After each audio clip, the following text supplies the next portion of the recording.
Chapter 22. Early the next morning, Emmanuel awoke feeling a cold gust of air blowing against his skin, causing his body to tremble profusely. He absent-mindedly ran his hand across the goosebumps on his arms. Sneezing twice in rapid succession, he realized he was lying on the hard, cold surface of the floor.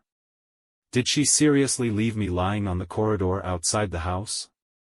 Fortunately, luck was on his side as the unit on the 17th floor was the only unit on the top floor. Had there been more, anyone who passed by would have been amused at his peculiar situation. What a cruel woman! Emmanuel hurriedly got to his feet and recalled what happened last night. It was obvious that Mackenzie had left him to his own devices outside last night. That wasn't all, for he also discovered a few shoe prints on his clothes. The size of the prints perfectly matched the shoes Mackenzie wore, so he was pretty sure she did this to him. I just helped her complete a mission. How could she do this to me? What an ingrate. Is she a cold-blooded animal? Click. Right then, the door opened to reveal Mackenzie, who was prepared to head to work even though it was only 6:30 in the morning. Their eyes met. At once, Mackenzie feigned nonchalance and walked past Emmanuel. Emmanuel immediately gripped her wrist. Her skin was so smooth that he nearly lost his grip on her. Do you have a death wish? Mackenzie shot him daggers. How dare he touch me? He must be tired of living. Emmanuel quickly released her wrist and retorted angrily, do you even have compassion?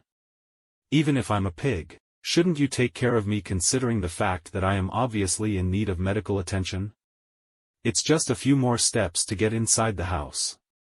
How could you abandon me and leave me to sleep outside the entire night? What if my injuries become more serious?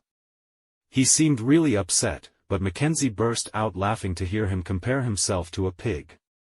Serves you right. Mackenzie told him. She didn't bother explaining herself and turned to leave. A vortex of anger swirled inside Emmanuel. Even though I have an aversion to hitting women and had promised Mom to take care of my wife, I was tempted to take action against her when she provoked me. Wait up. When will you come home with me? Emmanuel asked hurriedly before she stepped into the elevator. Early next month, I think, came Mackenzie's answer as the elevator doors slid close. It was a long time away, but at least she had agreed to the meeting. Emmanuel marched back into the house, seething with anger. He was looking forward to taking a hot shower to soothe his aching body when Rosalind's call arrived. Last night, Emmanuel promised to let her know the exact time when he would be returning with his wife by today. He had no idea she would call him at 7 in the morning. I don't understand women at all. Hello, Rosalind. Manny, has your wife confirmed when she'll be coming home? Early next month. Emmanuel felt anger sweep over him when he recalled Mackenzie's earlier attitude. He was worried that the woman would remain poker-faced when visiting Alessandra back at home, leading to a disagreement between the two.